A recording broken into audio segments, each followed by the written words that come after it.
So guys, जैसा कि हमने पिछले एपिसोड में देखा कि जियोयान ने सभी पपेट को कंट्रोल करके अपनी स्पेस रिंग में रख लिया था और जियो फेंग उसका कुछ नहीं बिगाड़ पाया। फिर सभी ने प्राचीन खंडरों के अंदर प्रवेश किया। जियोयान और उसके साथी लगातार एक भूल भुलैया में फंसे हुए आगे बढ़ते रहे, पर फिर जियोयान ने अपनी पपेट की मदद से असली प्राचीन खंडरों को ढूंढ लिया। जियन ने अपनी फ्रेग्रेंस सेंस स्किल का इस्तेमाल किया, जिससे वो सोल ओरिजिन फ्रूट तक पहुंच गए थे, पर वहाँ एक सेलेस्टियल फ्लड ड्रैगन मौजूद था। जियोयान ने उसे एक ट्रांसफॉर्मेशन ग्रास दी, जिससे वो खुशी से उस जगह से चला गया और उसने सोल ओरिजिन फ्रूट को हासिल कर लिया, जिससे इस ट्रिप पर आने का जियोयान का मेन मकसद कंप्लीट हो गया था। जियन को वहाँ अजीब सी एनर्जी का एहसास हुआ और उसे एक अरीना नजर आया था और एशियन पावर उसे अपनी तरफ बुला रही थी। उसने जियोयान को इसके बारे में बताया, जिससे वो सभी अब उस एनर्जी की तरफ जाने के लिए तैयार थे। फिर अब हम देखते हैं कि जियोयान की पूरी टीम जियन के बताए हुए रास्ते पर आगे बढ़ती है। वो एक जगह पर आकर उतरते हैं जहाँ से जियन को एशियन पावर महसूस हुई थी, पर वहाँ सिर्फ कुछ ही खंडर मौजूद है और जियोयान को एहसास होता है कि जो ऑर्डिनरी बिस्ट उनकी तरफ आ रहे थे वो दूर भाग गए। जियन भी हैरानी के साथ कहती है कि हम इस एशियन फॉरेस्ट के सेंटर में पहुंच गए। वो अरीना यही होना चाहिए था जिसके मुझे विजन आए। जियोंग कहता है कि बॉस, मुझे लगता है कि इस जगह पर इन टूटी हुई दीवारों के अलावा और कुछ नहीं है। पर जैसे ही वो उन दीवारों की तरफ आगे बढ़ता है तो वहाँ मौजूद बैरियर से टकराकर वो काफी दूर गिरने लगता है। जियोयान अपने 3000 लाइटनिंग मूवमेंट को एक्टिवेट करता है और तेजी से जाकर उसे गिरने से पहले पकड़कर नीचे ले आता है। जियोंग जियोयान को मदद के लिए थैंक्स कहता है। अब उस पूरे ब्रोकन वॉल्स के एरिया पर एक प्रोटेक्टिव बैरियर एक्टिवेट हो जाता है। वो सभी ये देखकर काफी चकित होते हैं। जियोयान कहता है कि आखिर यहाँ ऐसी क्या चीज है जो इस तरह के पावरफुल एनर्जी द्वारा प्रोटेक्टेड है। जियन कहती है कि यह एक तरह की बिस्ट स्पिरिट शील्ड है जो केवल उन बिस्ट के द्वारा बनती है जिन्होंने अपने जीवन काल के दौरान बहुत ही स्ट्रॉन्ग पावर को होल्ड करके रखा हो और वो मौत के समय अपनी बॉडी के बचाव में इस तरह की शील्ड को एक्टिवेट करते हैं। सभी हैरान होते हैं क्योंकि इस बारे में उन्हें कुछ नहीं पता होता। सिर्फ जियन ही एशियन वाइट ड्रैगन क्लैन के ट्रू मेंबर होने से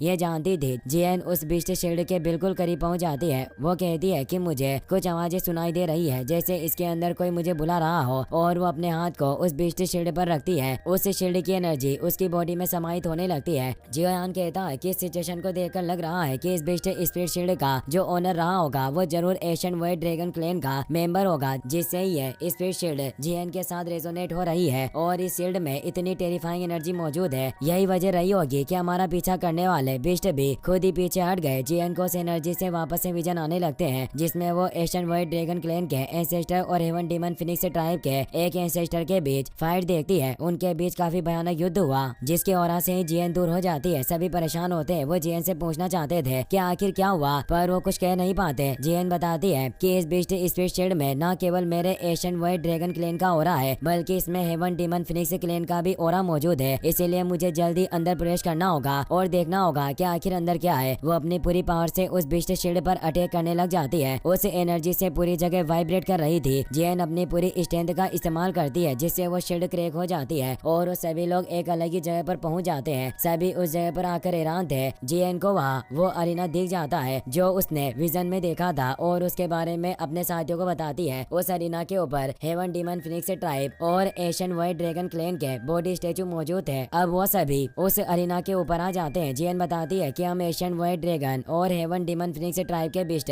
सभी बिस्ट में से सबसे ऊंचे लेवल के बिस्ट होते हैं और ये दोनों ही अपने अपने क्लैन के सबसे सर्वोच्च प्राणी रहे होंगे। पर एशियन वाइट ड्रैगन क्लैन और हेवन डीमन फिनिक्स ट्राइब के बीच कभी भी अच्छे संबंध नहीं रहे और उनके बीच युद्ध हुआ, पर इसमें वो दोनों ही नहीं बचे और इस जगह पर आकर गिर पड़े। पर मैं इन बिस्ट बॉडी में मौजूद एनर्जी से पता लगा पा रही हूँ कि हेवन डीमन फिनिक्स में मौजूद लाइफ ऑरा मेरे एशियन वाइट ड्रैगन के एंसेस्टर लाइफ ऑरा से काफी कम है। अगर ऐसा नहीं होता तो मैं उस बिस्ट शील्ड को कभी भी नहीं तोड़ पाती, क्योंकि वो शील्ड इन दोनों की ही एनर्जी से बनी थी। अगर मेरा अनुमान सही है तो यहाँ इन दोनों की एनर्जी से बना हुआ ड्रैगन फिनिक्स ओरिजिन फ्रूट होगा जो वहाँ उस अरीना के सेंटर में मौजूद था और उसमें ड्रैगन और फिनिक्स दोनों की एनर्जी समाई थी। जियन उसे देखकर काफी खुश हो जाती है। वो कहती है कि मैंने सपने में भी नहीं सोचा था कि ड्रैगन फिनिक्स ओरिजिन फ्रूट भी इस जगह पर मौजूद होगा। मैं शुरुआत से ही सोचती थी कि ये फ्रूट सिर्फ एशियन वाइट ड्रैगन क्लैन के हिस्ट्री बुक में ही छिपी हुई एक कहानी है। इसे आज तक किसी ने नहीं देखा, जिससे मैंने कभी इसे खोजने की उम्मीद नहीं की थी। जियोयान कहता है कि इस फ्रूट से जो एनर्जी निकल रही थी उससे जरूर दूसरे लोगों को भी इसके बारे में पता लग जाएगा। जियन कहती है कि मुझे जल्दी से इस फ्रूट को लेना होगा और अपने ड्रैगन आइलैंड पर लेकर जाना होगा, चाहे कुछ भी हो। पर यह फ्रूट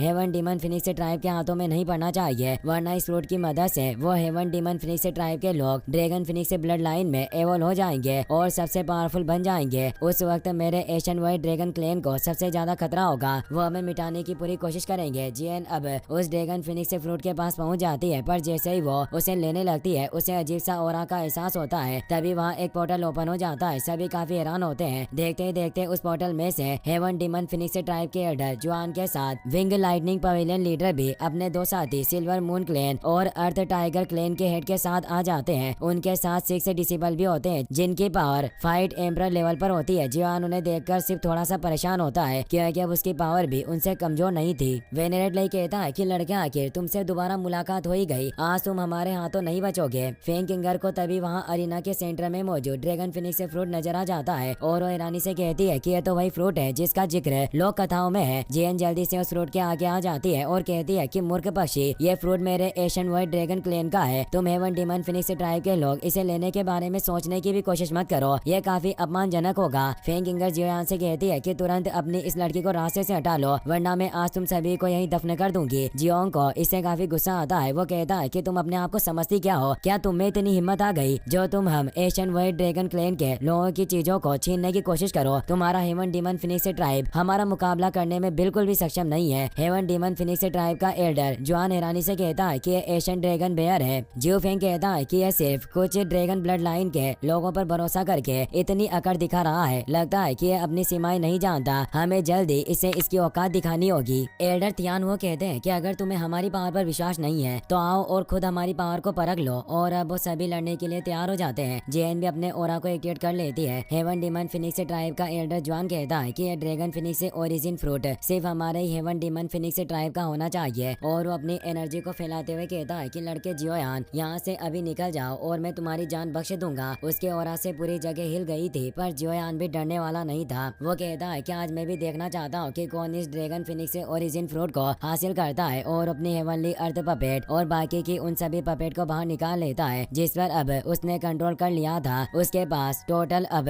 9 पपेट थी, जिससे अब जियोयान की टीम पावर भी बिल्कुल कमजोर नहीं होती। फेंग किंगर को इससे काफी गुस्सा आता है। हेवन डीमन फिनिक्स ट्राइब का एल्डर अपने साथियों से कहता है कि जाओ आगे बढ़ो और जीत का परचम लहराओ। वो सभी तेजी से अटैक करने के लिए आगे बढ़ते हैं। जियोयान अपने सभी साथियों से कहता है कि उन सभी को ब्लॉक करो, कुछ भी हो, पर इनमें से कोई भी जियन तक नहीं पहुंचना चाहिए। अब दोनों टीम मेंबर लड़ने लग जाते हैं। जियोंग अर्थ टाइगर ट्राइब के हेड के साथ कॉम्बैट फाइट करने लगता है और उसे कहता है कि मेरा ड्रैगन बेयर क्लेन तुम्हारे अर्थ ट्राइब क्लेन को चकनाचूर करने की काबिलियत रखता है, और उसे अटैक करके दूर कर देता है। अर्थ टाइगर ट्राइब का हेड भी कहता है कि मैं भी देखना चाहता हूँ कि आखिर तुम में कितना दम है, और उनमें फियर्स फाइट होने लग जाती है। वो जियोंग के अटैक से काफी दूर हो गया था, पर वो वापस उस पर अटैक करने जाता है। वहीं लिटिल फेई डॉक्टर वेनेरेट ले से फाइट कर रही होती है, पर वेनेरेट ले 3000 लाइटनिंग मूवमेंट की वजह से काफी फास्ट था, जिससे वो अचानक उसके आगे आकर उस पर अटैक करता है, जिससे लिटिल फेई डॉक्टर दूर खिसक जाती है। वो लिटिल फेई डॉक्टर से कहता है कि लिटिल गर्ल, अगर तुम मेरी स्पीड को मैच नहीं कर सकती तो तुम जल्दी बहुत पीड़ा सहने वाले हो। पर तभी वो देखता है कि उसका हाथ लिटिल फेई डॉक्टर के पॉइजन की वजह से बर्न होने लग गया है, जिससे उसे काफी गुस्सा आता है और वो लिटिल फेई डॉक्टर की तरफ अटैक करने पड़ता है। लिटिल फेई डॉक्टर बोलती है कि जल्दी पता चल जाएगा कि किसे कितना नुकसान होने वाला है। सिल्वर मून वुल्फ हेड अपनी पावर से तियान हुओ पर अटैक कर रहा होता है। वो उसके अटैक से बच रहे थे, पर वो अटैक बूमरैंग की तरह उन पर पीछे से वापस आने लगते हैं। तियान हुओ जल्दी से पावर एक्टिवेट करके उन्हें दूर करके नष्ट कर देते हैं। सिल्वर मून वुल्फ लीडर कहता है कि तुम्हारी फायर कंट्रोल टेक्निक वाकई काफी अच्छी है। एल्डर तियान हुओ भी कहते हैं कि तुम्हारी पावर भी बुरी नहीं है, पर आज चाहे कुछ भी हो, पर मैं तुम्हें एक खरोच पहुंचाने की पूरी कोशिश करूंगा, और उस पर अटैक करने बढ़ते हैं, जिससे उनके बीच भी कॉम्बैट फाइट स्टार्ट हो जाती है। वहीं हेवन डीमन फिनिक्स ट्राइब के एल्डर के ऊपर सभी पपेट मिलकर अटैक कर रही होती है। उसे एक साथ 8 पपेट का सामना करना पड़ रहा था, जिससे उसे काफी परेशानी हो रही होती है, पर अब गुस्से में उन 8 पपेट को रोककर दूर कर देता है। पर अब हेवनली अर्थ पपेट उस पर अटैक करने के लिए आगे आ जाती है और एक जोरदार पंच मारती है, जिससे वो कई सारे माउंटेन से टकराते हुए दूर चला जाता है। उसे पता चल गया था कि वो जियोयान और उसके साथियों से जीत नहीं सकते, इसीलिए वो फेंग किंगर से कहता है कि तुम हमारे हेवन डीमन फिनिक्स ट्राइब की एंसेस्टर स्पिरिट को जगाने के लिए एक फॉर्मेशन तैयार करो। फेंग किंगर जियन से फाइट कर रही होती है, पर वो जीत नहीं पा रही थी और वो दोनों लड़ते हुए दूर हो गई, जिससे अब फेंग किंगर एक फॉर्मेशन को तैयार करने लग जाती है ताकि वो फिनिक्स स्पिरिट को जगा पाए। वो अपने फिनिक्स क्लेन के ट्रू ब्लड का इस्तेमाल करती है और उसे एक कॉन्ट्रैक्ट सिंबल की तरह प्रेजेंट करके उस एनर्जी को फिनिक्स एंसेस्टर के अंदर डालने लग जाती है, जिससे ancestor spirit awaken process start हो जाती है। जियन उसे कहती है कि केवल तुम ही यहाँ ऐसी नहीं हो जो अपने एंसेस्टर स्पिरिट को समन कर सको, मैं भी ये कर सकती हूँ। और मेरे एशियन वर्ल्ड ड्रैगन क्लैन की एंसेस्टर स्पिरिट तुम्हारी फिनिक्स स्पिरिट से काफी ज्यादा पावरफुल होगी। जियोयान जियो फेंग से लड़ रहा होता है। जियो फेंग 2 स्टार फाइट एंसेस्टर होने के बावजूद जियोयान का कुछ नहीं बिगाड़ पा रहा होता और वो उसके सभी अटैक से बचता जा रहा था और उसे किक करने लगता है। जियो फेंग उसे रोकने की कोशिश करता है पर वो उस अटैक को रोक नहीं पाता और दूर गिरने लगता है। तभी फिनिक्स स्टैचू में से तेज एनर्जी रिलीज होने लगती है और वो एंसेस्टर फिनिक्स स्पीड अप जागने लगती है जिससे वो पूरी जगह हिल रही थी। जियोयान ने देखकर परेशान होता है। कुछ ही पलों में वो फिनिक्स एंसेस्टर बॉडी बाहर निकल आती है जिसकी पावर बहुत ही टेरिफाइंग थी। इसी के साथ ये एपिसोड यहीं पर खत्म हो जाता है।